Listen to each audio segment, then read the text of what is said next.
Hey lovelies, Tasha Branham of Naturally Smitten. I wanted to come and do a quick video to talk about a few tips for your fall natural hair regimen. Weather's changing, so that means your regimen should be changing accordingly to work with whatever the weather decides to throw at you. So here are some few tips that I've implemented over the years to help me in my autumn transition for my natural hair. Tip number one thing that I've noticed personally about my hair is that in the cooler months, my hair tends to shed and break a little easier than it does any other time of the year. So the best thing that I can do to retain my length in the cooler months is protective styles. Here you see I'm rocking this puff. That's because it's not officially fall yet. We're still a week out from fall. And protective styles help me not only to retain the growth, they protect my ends, and they also minimalize shedding. With my hair, less is the absolute best. The less I do to it, the more it flourishes and the more it grows. I would encourage you to wear as many updos as you possibly can fathom or think of throughout the cooler months to help you maintain your length. Number two, even though having awesome products is an absolute necessity, you need to make sure that even in the cooler months that you are drinking enough water. I've read that you are supposed to drink your weight in water. So if you weigh 125 pounds, you should be drinking 125 ounces per day. Healthy hair comes from the inside out.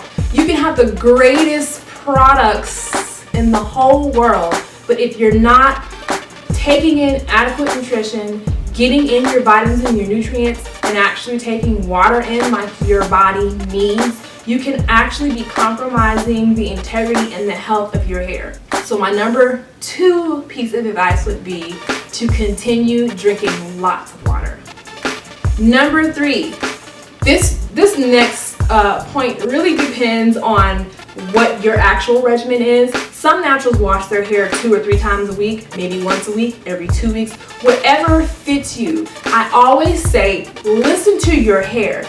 If you've been washing your hair once a week and your hair grows and it's healthy, do your thing. Keep washing it once a week. If I washed my hair once a week, I would have to remove one entire work day from my schedule because there's no way I can do from start to finish. Let me just wash my hair and style it in an hour. It takes me like a full 4 hours to wash, detangle, style, set, moisturize, lock it, wrap it, whatever. So I would say for the cooler months, please listen to your hair. If washing your hair twice a week is too much for the cooler months, maybe you want to cut it back to once a week. The air is cooler, it's more harsh. Hair tends to be more brittle and dry in the cooler months, so you may have to adjust your wash regimen accordingly. My fourth and my last tip, this may be the time of the year that you have to be more ingredient conscious. I've heard some women say that they can't use coconut oils in the cooler months, or in the warmer months they may stay away from humectants such as honey and glycerin. It really depends on your hair texture, its density, and how it responds to different ingredients in different environments. My advice would be you might have to swap out some of your summer favorites for some other fall items that would help you keep your hair moisturized in the cooler months. You may not be able to use products with coconut oil in it. It really depends on your hair. Our Curl Delight Mist has glycerin in it, and I use Curl Delight Mist all year round, even in the summer. Learn to embrace the shrinkage, just roll with it unless I'm rocking a straight style. But glycerin is one ingredient that I have to use in moderation in the warmer months versus the cooler months. In the cooler months, glycerin for me is perfect because my hair needs every ounce of moisture it can like soak up from anything. In the summer months, not so much. In the Midwest, it's extremely humid, so it's not always a issue of dryness in the summer. Number one, protect those ends. Protect your hair. Protect, and style.